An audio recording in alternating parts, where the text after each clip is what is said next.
Hey, welcome to Unstable Topics, a fast-paced, jam-packed, unhinged bestie podcast filled with facts, reacts, and made-up games in between. We're your hosts, Sarah and Maggie.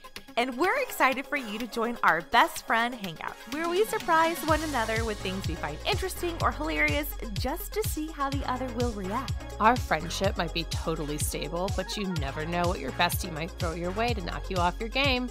So come shake things up, learn something new, and laugh along with us. This is Unstable Topics.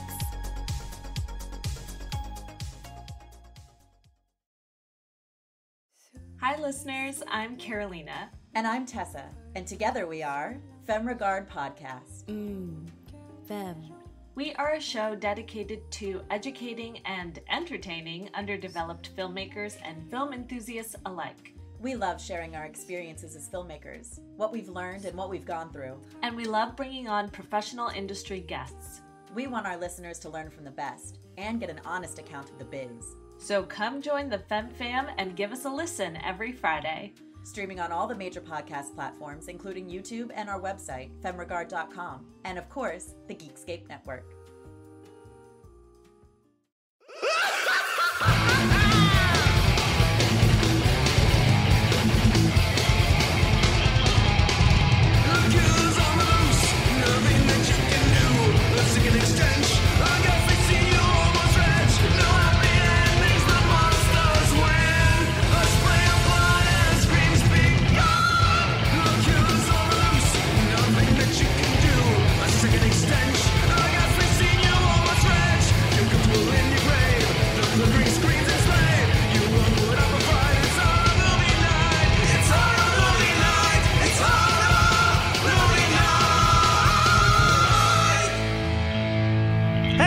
And welcome to another episode of Horror Movie Night. It's you know what? It's time for actually an anniversary movie night because once again we're talking about a film that is celebrating a 25-year anniversary. I believe this was picked by Kyle. Was this a Kyle pick? Yes. Yes. Okay, so you are taking us back to the year 1999 to discuss Brendan Fraser's The Mummy. Brendan Fraser's Hardly Nosers. A film that I for certain saw in theaters like 3 times and then rented a ton. And yet when I hit play on this movie, there was so little that I remembered about it. I remembered what I'm going to say are trailer moments, but what I mean is that moment that you waited for because it was on TV, and as soon as that moment happened and it went to commercial, you did something else. So it's actually like pre-commercial break moments of The Mummy, if that makes sense. It's super weird because I watched this movie a lot.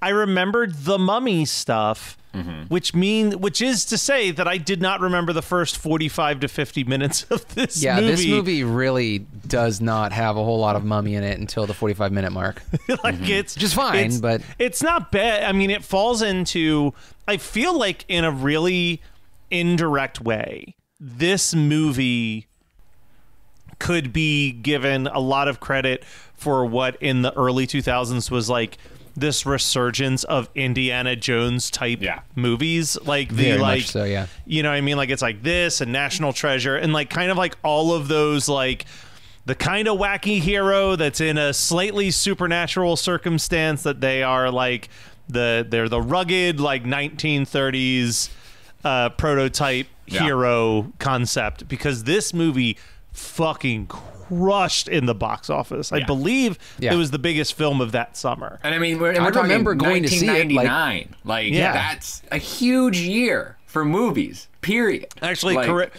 There's no way this was the biggest movie of that summer, because I'm pretty sure this was also Phantom Menace summer, but like still it was a huge financial explosion. This movie holds up 25 years later. It does not feel all that dated to me. I mean, there's some characterizations that feel a little like rocky and dated, but otherwise, like this movie rips. Honestly, one of my only major complaints, and this is like a complaint that we're always going to have with films from this time period, is like there are parts where I totally get why they're using the CGI and it like totally holds up, but it's like, God damn it, I really wish that at least the zombified mummy was a more practical effect than it is, because but they do have practical, or they have people in costumes for a lot of the mummy like the reanimated guards, the undead guards, but maybe it's just too hard for them to like give it the level of decomposition that they want to. And the talking, because the undead guards never spoke. Yes, well, that's what I think it comes down to, because there is a shot before he's reanimated where it just zooms in on the prop of the skeletal remains, and I'm like, oh god, that looks so good. And then when he's kind of like a CGI creature just like ambling through the hallways and stuff, I'm just like, losing me. Yeah. No, that's fair, but but like otherwise this movie cranks, and I think that it's probably the best mummy movie that I've seen. It is. I don't listen, know, like, I mean, I've there's not a watched lot the Universal of them, black and white ones, and they are. The Universal ones are bad. Mummy. We've watched at least one Hammer one that was like a real test of strength on this show. We watched on the show, yeah. Yeah, the Tomb of the Mummy's Hand or something like that. Yeah, Blood of the Mummy's Tomb, which I picked, and I picked it because of the lead actress. I did have fun with that one. That was fun. It's very stupid though, like, but it's on purpose. Like, it's definitely not. It doesn't take itself seriously, and I also don't think that this movie takes itself seriously, which is good, because it is a very unserious film. Yeah. Well, and I mean, I didn't take down a ton of notes, and the notes that I did take were mostly quotes, because it is a very, it's. What I liked about this movie, and I think that this is something you and I are both going to talk about a little bit, Scott, but it's one of those films that I think scratches an itch for both of us, which is like, not only does it take place in the late 20s, early 30s, but they really tried to make sure the dialogue was fitting of a movie from that time period little bit. The brother in particular really talks like one. And also, it's one of the other guys. It's the guy that I truly didn't write down anybody's names. I know Evie. That's it. The closest I came with was I wrote that Kevin J. O'Connor is definitely the low-key star of the movie for me. Is that the guy who... he's from Deep Rising. Yeah. Kills it. He's so good. I didn't even look up his name, but I was like, oh, Deep Rising guy. Yeah. He has that one scene where he's threatening him, and he's like, but my kids, and he's like, you don't have kids, and he's like, well, I might one day. The other line that I did write down, because this is straight from a screwball comedy, is when he's telling them that he knows how to get there, and she goes, do you swear? And he says, every damn day. It's so like, God, corny. That is a 1930s screwball comedy, quick snappy dialogue and just keep moving type joke, and it tickled me. This movie's a delight. Is it one that I'm gonna go back and rewatch? No, because it does start to feel the 2-hour runtime. It feels at a certain point, but this is probably the fourth time I've watched this movie in my life, and this was the hardest watch. It wasn't because it was a difficult watch, but I definitely was losing interest in the end, because there's only so many people shooting guns that I really give a fuck about watching. Like, there are a lot of guns in this movie. There is a lot of guns. It's a lot of I think that there's just also this element of 2000, the late 90s and the early 2000s. We are at the peak of fake out end of movie, but like, wait, there's more type vibe, where it's like, and that started halfway through this movie. That started at the midway point for sure. Yeah, like, it hits this beat and you're like, okay, problem solved, and then you're just like, okay, there's more. And then, like, you even get there's even the scene where, like, the ghost chariot comes to, like, take his soul away. That is the worst part of the movie. I truly think that's the worst part of the movie. I could not give less of a shit. And then he's still standing, and you're just like, oh my God. Like, and thankfully then it's like immediately he gets stabbed, and that's the end of the movie. But like, there was like this minute where the ghost chariot came by and he was still standing and walking up to them, and I was like, how many more fucking minutes are in this movie? And I like hit the button. I was like, okay, there's 10 minutes left. Thank God. But each of those minutes were credits, and I realized how much brain rot I have from Marvel movies, because I was expecting there to be a mid and post credit scene, and I'm like, wait, I was like kind of like trying to chop my way through the credits, and I was just I stopped myself, and I'm like, what are you doing? That they didn't do that back then. Yeah, that was 25 years ago. That's even like, I've been watching week to week on X-Men 97, and like, you get to that point where you look at the episode and you're like, oh, 33 minutes. And then in my head, I'm like, well, that means it's going to be about 25 minutes. There'll be like 2 minutes of real credits. And then like Disney Plus has that weird thing where they'll just literally for like 5 minutes just be like, and here's the credits in Japanese, and here's the credits in German, and here's every language gets their own. And I'm just like, okay. I like that you have watched enough credits on Disney Plus to notice this, because I have not. Here's why. Here's the reason why, and I don't know why this is happening to me on a regular basis. When I'm trying to binge a show on Disney, sometimes the like next episode button just doesn't appear, and I have to fast forward through everything to get it to trigger. And I'll be like fast forwarding, and I'm like, why are all these credits here? Like, it gets so frustrated. It's a weird sort of hell for you, Matt. It's some sort of weird punishment. My time is important to me, and I'm wasting 2 minutes fast forwarding to the next thing that I'm not going to do anything valuable with my life watching. And Walt's just like ha ha ha in his grave. I mean, Walt was doing that in his grave regardless. Yeah, he might have been. Yeah, he's doing that all the time, thinking about all those credits, all those people he fucked over. But here's the other thing that I do remember, even as a kid with this movie, is like, this is definitively a PG-13 1999 action movie with elements of horror. Yeah. But when it goes into horror, it doesn't shy away from the horror. Like the dude with the beetle crawling underneath his skin. That looks terrible, by the way. It looks terrible, but it's like the emotional freakiness of that. I'm like, oh fuck. Like they don't do the kids thing as much in this movie, where it's like implied gross stuff and then cut away. Like, no, they show you it. They show you the gnarliness. That bug thing is also the scariest part of the amusement park ride. When they stop the car and they have these little rubbery things that are underneath your seats, and then they blow like air through them and they start tickling your ankles. It's the worst. It's the worst.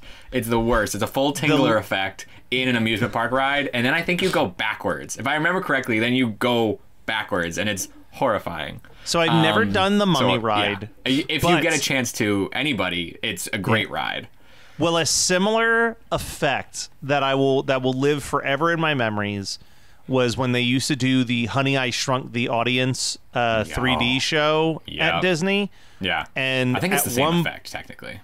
At one point, he causes a mouse to multiply to thousands of mice, and they run into the crowd, and it does the same effect of like just little things hitting your foot while air is blowing on the back of your ankle. It's the worst. And my aunt who went there, that was like mice were her absolute like no thank you, and she screamed so loud and spent the rest of that 3D experience with her feet on the seat in case it happened a second time. Like she was just like, nope, not interested. And if this happens again, that was my own personal hell, and not putting my feet down on the ground anymore. People freak. I had to grab I had to reach down and grab the things so they didn't hit Carly, or else she was gonna lose her fucking mind on that ride. I wrapped them around my finger so that they didn't get her ankles. Let's see, and that's you're how just a good we husband. got married. Yeah. Scott, I saw you pouring a little something. You looked like dry as the desert. Dry as the desert. Yeah, over there. yeah. You know, my first thought was I wanted to get a traditional. I wanted to make a traditional Egyptian drink. And there's this stuff called arak, A-R-A-K. I'm probably pronouncing it incorrectly, and it kind of apparently tastes like aniseed. And I was like, maybe I could, but it's like creamy white. And I was like, that probably wouldn't look good on camera. But I didn't get any of that anyway. Because I don't really like aniseed flavor things like what's that Mediterranean stuff? Sambuca. I don't like that either. No. I don't hate it, but I don't like it. So I was like, my next thought was, they're drinking a lot of scotch in the middle of the desert, which is the dumbest fucking idea I can imagine. Like, the last thing I want when I'm thirsty is scotch. Like, there are probably 50 alcohols I would pick if I had to choose an alcohol in the desert before scotch. But instead, I went with something that I actually wanted to drink because I don't like scotch very much. It's just, dry mouth. I went with a little bit of port because what would these stuffy Brits want to drink more than some wine that has been let go bad and then they just add shit to it so you don't mind the taste? Yeah, port. Beautiful. And Kyle, are you thirsty? I'm parched, but I'm going to go with the crowd here, and I went with the Glenlivet 12 that he pulls right out of the bag. Just a little nip. I was really Fantastic. trying. I had a beer called Ritual Union on deck because I was like rituals and the marriage union, but the artwork is a bunch of beautiful busty witches flying and covered by bats, and I was like, save that for October. There's got to be something coming up that's going to be more appropriate. I know. So that one's on deck. But yes, and I was like, what about like I almost went with an IPA because I was like, what did Brits drink when they were, colonizing everybody else? And I was like, nah. This was an 11th hour decision because I just finished the movie maybe 20 minutes ago, and I ran to the liquor store to get this. I paused the movie partway, ran and got it, finished it when I came back. You literally didn't have that in your pocket, just waiting? Not this time. I feel like we're in a weird spot right now because I don't have that much more to say about The Mummy, but it also feels like 60 minutes is not nearly enough time for an episode that people might actually tune in to listen to because they're like, fuck, I remember The Mummy. I watched that movie all the time as a kid. I think that all the memes about The Mummy are valid now. I think that it's a truly... About it's a bi-panic movie? Sexual awakening? Yes, about its sexual awakening. That's what I was about to talk about. 110%. About its sexual awakening, bi-panic, about how truly epic it is. The bumper sticker that has sold like hotcakes. I'd rather honk if you'd rather be watching The Mummy. Have you seen The Mummy? This? I think, 1999? Yeah, Amazing. and that said with Brendan Fraser and Rachel Weisz. And it's so funny because the text on the bumper sticker is so tiny because there's so much wording. But as soon as you get, and now I've seen him on a few cars, if you get close and you recognize the color and the amount of lines, you're like, yes, it's the Mummy bumper sticker. I'm disappointed in myself. You know what would have been a sweet booze for this episode? Some Goldschlager. Oh, yeah. Because it's got real gold flakes in it. Did you know they're going to sell a rose gold Goldschlager? I thought it was an April Fool's joke, and it's I don't know if it's an upcharge. I don't know if it tastes any different. I think it's just an aesthetic thing, and I think that it's brilliant because, I mean, that's going to bounce that thing back. Rose gold? Come on now. Hey, welcome to Unstable Topics, a fast-paced, jam-packed, unhinged bestie podcast filled with facts, reacts, and made-up games in between. We're your hosts, Sarah and Maggie. And we're excited for you to join our best friend hangout, where we surprise one another with things we find interesting or hilarious just to see how the other will react. Our friendship might be totally stable, but you never know what your bestie might throw your way to knock you off your game. So come shake things up, learn something new, and laugh along with us. This is Unstable Topics.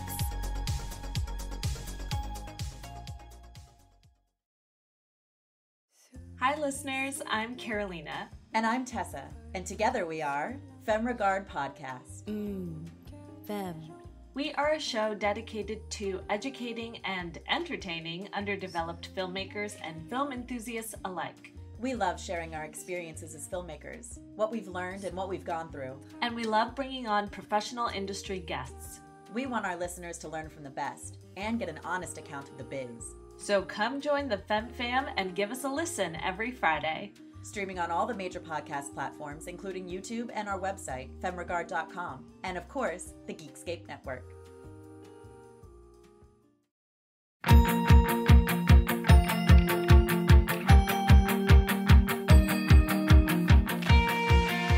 Are you a fan of young adult novels? Have you ever wondered the stories behind the people who wrote your favorite young adult novels? Then join author Eric J. Brown And Alyssa Lube of Netflix's The Circle. every other Tuesday on YAOK. Available on all podcasting apps. Woo! All right. Well, I think we've danced around the fact that we have nothing else to say about The Mummy long enough. Well, I mean, this is the problem when you watch something that's too good. Well, Kyle, why did you pick this? Actually, we didn't even get there. I mean, I think an anniversary is fun. I had good memories of watching the movie and catching it. And this is like this is a theme for me that I've talked about on the show, is catching those movies on like a TNT, and a lot of times it's used as a joke, but this one's truly like, I mean, this was when I got to watch it. I didn't own a copy. This is, and not for anything, but I threw it into Google real quick to get the information, the Wikipedia, the IMDb, all the links, and it has the TV schedule. It's gonna be on AMC like all weekend, and this That's like crazy. the weekend of us. And I looked at this last weekend, and it was on E. It was on E for like all weekend, and it's just so this movie still has legs and still acts in the way that it did when it was released, right? So I don't know. It's a fun anniversary, and I remember the horror elements very fondly. Yeah. Like I remember being pretty scared of some moments in this movie.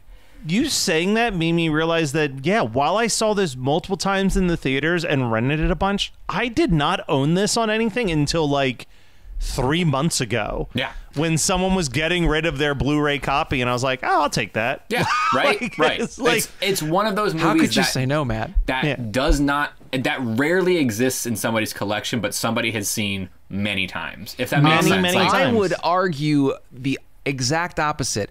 I was at an estate sale a week ago, and they had The Mummy and The Mummy Returns on VHS, and I did not purchase them for 50 cents a piece. This is okay. I'm seeing where you're coming from now, because But also, there are a lot of VHS copies as well. You mentioned The Mummy Returns, which makes me want to mention that was one of the first times I felt truly disappointed by a sequel when I saw The Mummy Returns. It's not that bad. When that CGI rock / scorpion combo came out, I was just like, what in the holy fuck is this? Yeah. Why didn't we discuss that one, Kyle? We probably would have had more to talk about. Anniversary. Yeah, and a couple more years, right? Next year, 2 years. Yeah, Oh Kyle's got to God, wait 2 for years. it to sync up with WrestleMania weekend.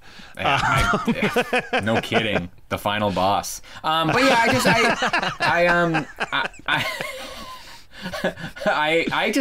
I had fond memories of this movie, and I think that the horror of it still plays pretty well. Like there are, No, I agree. I think that the it horror in works this well works for better. a main show, I think. This is a really good, like, if you've got a young kid that you're trying to get into horror, this is a great, like, baby's first horror movie. Yeah. Like, it's, I mean, not baby, but you know what I mean. Like, Yeah.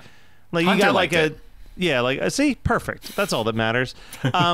What was the double feature that you may or may not have shown Hunter after you watched this one, Kyle? I honestly just want to do a Brendan Fraser double feature, and I want to watch George of the Jungle. Really? Because I think that I was expecting you to do a blast from the past, because I've never seen George of the Jungle. Monkey But Blast from Bones the Past also is Monkey Blast from the Bones up there. Do you have George of the Jungle on that stack in the behind you? I have George of the Jungle on that stack. Yep, I see the font. But that means, Kyle, I'm just saying, if you put George of the Jungle on a Patreon list, I got a digital file for us. Hell yeah. No, George, and George of the Jungle was just another one I watched a lot. Like, Brendan Fraser was top of his fucking game. Like, he was in everything. And I still love Brendan Fraser. Obviously, a lot has happened to him and at him, and there's, all this difficulty along with that time period of also being, but he's just so fucking good. I actually don't even think he's necessarily right for this character, but I love him, and I think that I would watch George of the Jungle again. I do have to shout this out because I'm legally required to. It's my favorite TV show. Even if you've never seen the show Scrubs, look up the trilogy of episodes that Brendan Fraser appeared on, because they are some of the best written episodes of anything I've ever seen. The last episode that he's in has been multiple times voted the best episode of Scrubs, as well as one of the like 50 best episodes of any sitcom ever. And a large part of it is because he is so charismatic. Like, you just cannot take your eyes off of him when he shows up on that show. And he just steals the show every time he's there. I'm glad that we're like having the Brendan Fraser renaissance after like 15 years of absence. So yeah, good call. How about you, Scott? What would your double feature be? Well, you already kind of took the cat out of that bag. I was going to say Deep Rising. But if I had to pick something that you hadn't mentioned, because also the CGI in Deep Rising has not aged well either, so it feels very even, you know, between the two. I would actually start with The Mummy and then end with Deep Rising, because he got that big sea creature. But if I had to go with my favorite Mummy scene, probably going to go with Waxwork, because I love Waxwork. You do love Waxwork. Was that like my first movie pick for this show? It was the second episode of this show ever, so yes, it was. It's a very adventure-based horror, too. Like, there's so much adventure in Waxwork. My that God, really matches how was there, if we were smarter people, which unfortunately I don't think any of us are smart enough to do this. Not yet. If I was going to start having us brand horror movie night stuff, I would brand the Waxwork computer RPG game, because could you imagine a click and play of Waxwork where you just click in to all of the different displays and their different levels that you play? Like, that would be fucking awesome. Yeah, the Desaad level is a little more erotic than I think we should. No, it's just like the Desaad level's not erotic enough. The thing about the Desaad level, the fact that he's like the big bad is really fucking annoying. I mean, I know he's not really the big bad, but like, he gets the most screen time. He gets of a all lot of the screen time. Monsters, quote unquote. And I think that's why I didn't like the movie that much as a kid. Right, Like, when well, I rented it, I loved when it was ignored horror. that. Yes. I ignored the Desaad stuff, and I just was obsessed with, like, that movie also has my favorite werewolf. Yeah, as you well. love that werewolf. I love that werewolf. I mean, but also it's got a mummy, it's got Jack the Ripper, it's got some sort of alien plant. I think it's like a there's definitely an Audrey 2 type creature. It's been a long time since I've seen it. But I mean, also, if you were doing that point and click, you could have the TGRI guy go, "Would you like a closer look?" before you know, like a little splash screen. That's what I mean. Pixels, and then you Scott, get write that into down for one of your future fake NES boxes, because that's fun. Waxwork. Yeah. Fucking hell! I wish that I had thought of that 2 months ago. It's when all I was right. doing It's all right. my... There's more conventions on the horizon. Anyway, my double feature. Yes, man. I'm sorry. You guys picked good ones, but I fucking won this one, because my double feature is Indiana Jones and the Temple of Doom. That's all this movie is. It felt very... I was expecting that from you. If you hadn't said that, I would have been like... I would have texted you on the side and be like, "Are you okay, bro?" Like, I think we already decided that Indiana Jones and the Temple of Doom is the only Indiana Jones movie that constitutes main show pick and not Patreon pick. So, like, one day we'll get there. But in the meantime, if you want to know what's going on in the future of Horror Movie Night, patreon.com/HMN podcast. You get a newsletter letting you know what movies we're going to be talking about. You're in a Slack channel. You're getting bonus chats. You're getting early episodes. You're getting video episodes. Everything's there. And Scott was talking about the VHS boxes that he sells at Creature Feature Weekend. We don't have those up on HMN.com or HMNpodcast.com, but all of our other merch, like t-shirts and stuff, are up there. So if you want to go and support the show, hit up our website, grab a t-shirt or anything else that might be fun to wear out and about. And lastly, go find us on socials, chat, join the conversation, just HMN Podcast everywhere. And Kyle, do you have something that you need to talk about? Yes, there's a really cool magazine here in the state of Connecticut called Black Noise Zine. I was in April's issue talking about The Woodsman and Ouchie, our new short, and that's available for digital download. But there are also a ton of other cool artists. There's like a blacklight poster art artist that was also featured. There's a bunch of poetry. There's a bunch of other photography and artwork, and it's issue 27 that I'm in, but there's a ton of other back issues obviously too, and now it's May, so there's a May issue. So but I really enjoyed that interview, but I more enjoyed the magazine that came along with it. So go for Kyle and stay for all the other cool shit when you read issue 27 of Black Noise Zine. Perfect. And Kyle, while you're talking, how about you tell us some type of recommendation? What you've been reading, what you've been listening to, what you've been watching? Yeah, Carly and I had a moment where it's super hot. We had a moment where we were like, we have a night, we don't have to catch up on anything or any shows or any work. Like, and there's a small window of opportunity for us to be like, we are watching a movie from front to back, and that's it. Like, there's, you know, like there's a small window. If we even try to talk about what movie for too long, then it doesn't happen. So I went over to my shelf of need to be watched Blu-rays and DVDs, and I was like, well, there's a lot of Vinegar Syndrome here that Carly does not want to watch. There's a lot of stuff that I don't want to watch right now, like bad quality, like VHS PS quality stuff that I'm like, that's not going to be very fun for me right now.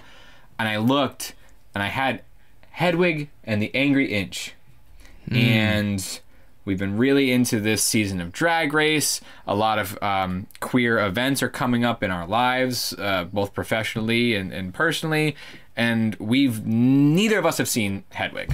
So we were like, well, we got to do it. You know, like, it's not that long of a movie. You know, we know enough about it, but not enough about it to even, you know, have it in our repertoire. And man, that movie rips. I think by the end of it, you know, it's so clearly, to me, it's so clear that it's just pulled right from the stage, passionately pulled from the stage to a film. And like, that has some really beautiful benefits, and I think that has some pitfalls, but ultimately it makes a lot of sense as to why this movie is so important, both like sort of like as independent film and also like as queer film, and it rips. It was just awesome. Like, Carly and I had such a fun time going in with only a general knowledge and no real expectation. It's just sort of we approached it and we had a lot of fun. So if anybody hasn't seen it, it's definitely worth checking out. It has been a long time since I've watched it. I think that it's probably about time. I don't even know if Megan's seen it since like she was just in college or something like that. I mean, it's been a long time for both of us, and I know that we've never watched it together, so that could definitely be a good movie night for us. That's fun. All right. It's fun. I think that it fizzles out a little bit for me and for Carly too, so if it's like too late of a night. But it's not long, so it's like that helps. To have at it, like, let it rock. It's great. Yeah. How about you, Scott?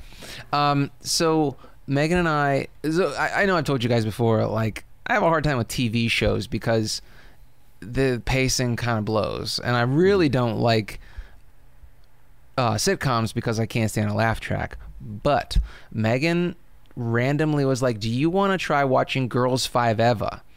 Do you guys know what Girls 5 Eva is? You are, no lie, the third person in the last 48 hours to tell me that I need to watch this show. I think that they've been pushing it on social, and like, because it's on Netflix, and so they probably just have it like at the top. I think that the new season just dropped, and everybody's like, I mean, but we had never watched any of it. So it's hilarious.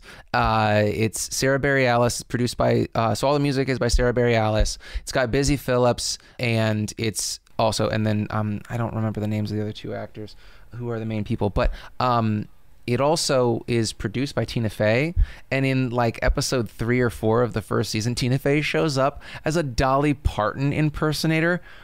Amazing. Hilarious. I mean, it's really a laugh out loud TV show. And the best part is that the jokes are quick. They hit and they don't linger on them. And so it's kind of like if you get the joke, awesome, you're going to belly laugh. But you're not also going to laugh and then be like, okay, well, you can get on with it, because so much of it is just very rapid fire, but it's not frenetic. It's like just a really great pace for my taste. So I really, really, really am enjoying that. I highly recommend anybody watch it. Again, we're only maybe 5 or 6 episodes into season 1, so it could fall off. I don't know, but it's really, really cute and really fun. Nice. The whole concept is this early 2000s girl group, like a Backstreet Boys but girls. They never really had much success besides like one big song, and then they randomly get sampled by this popular rapper, and they get asked to be on Fallon's show as his backups, and then they think, oh, we should do a comeback, and they're all like 40, and it's just really, and they're trying to right now they're trying to write a comeback hit. It's really, really cute, and it's light. It's very funny because there was when I was in my writers group like 12 years ago, one of the guys in my writers group wrote a script called Man Band that was similar concept. You told me about Man Band. Yeah. I remember. And it was one of those things where I was like, love the concept, hated his script. Like it was like... Well, then this might be the redemption for you. Yeah, this might be the redemption, because it was like great concept, way too goofy and over the top and slapstick, when I'm like, you don't need to go over the top. It's already a funny concept. Like, you just have to play the funny concept for real. Mine's going to be a quick recommendation, because I'm still not totally... I haven't decided if I'm going to ever pick this or not, because I had a blast when I found out that Shudder had finally gotten The Day of the Beast, a film from 1994 that I've been hearing about for years, and I finally was able to watch it. It's from 94? It's 94. Mm-hmm. Yeah. It's really, really fun. Spanish production? Well, that's why I'm like not sure, because we don't really dabble in like foreign language films as much. But the basic concept is that this priest has figured out how to stop Satan, but the only way to do it is that he has to become evil enough for Satan to be visible to him. So he just goes on a murder spree and starts listening to heavy metal music and like just taps into every element of like satanic panic that you can imagine, and like befriends a metalhead at the record store who teaches him about Satanism and stuff. It's so goofy, but like so wonderfully charming at the exact same time, because it's just got that very like like at any moment you could just put the Curb Your Enthusiasm music over certain scenes of the movie and it would make sense of him just like walking down the street and shoving a dude off a balcony like it ain't no thing and continuing to walk. So like incredible. It's a very fun, delightfully weird movie. It's a little long, and it's as foreign films, you have to give it 100% of your attention, because I don't even think that there's a dubbed version available on Shudder. So you have to be like reading the subtitles the whole time. But I had a lot of fun. I was like, I think that this is a delight. And I'd heard people talking about it a lot lately in different podcasts that I was listening to, as like one of the best horror comedies, one of the best like heavy metal horrors. Like I kept hearing it come up. So I was excited when it was finally available for me, and we'll see what happens. Anyway, next week we're going to talk about something that couldn't be more different than the 1999 Mummy movie starring Brendan Fraser. So stay tuned and find out what that is.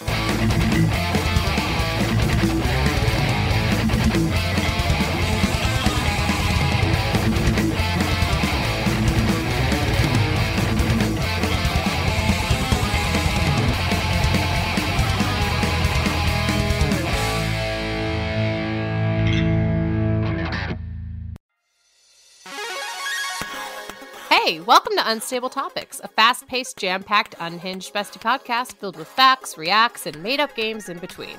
We're your hosts, Sarah, And Maggie.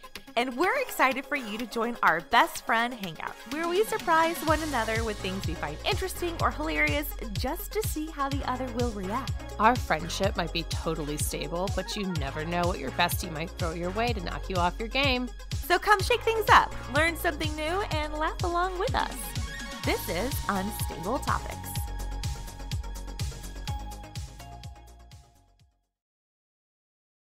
Hi, listeners. I'm Carolina. And I'm Tessa.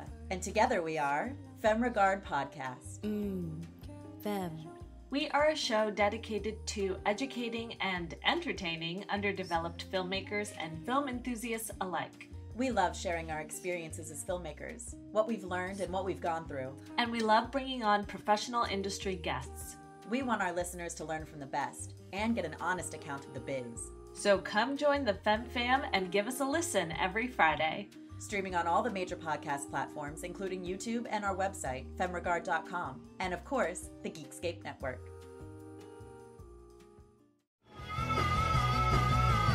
You're listening to the Geekscape Network.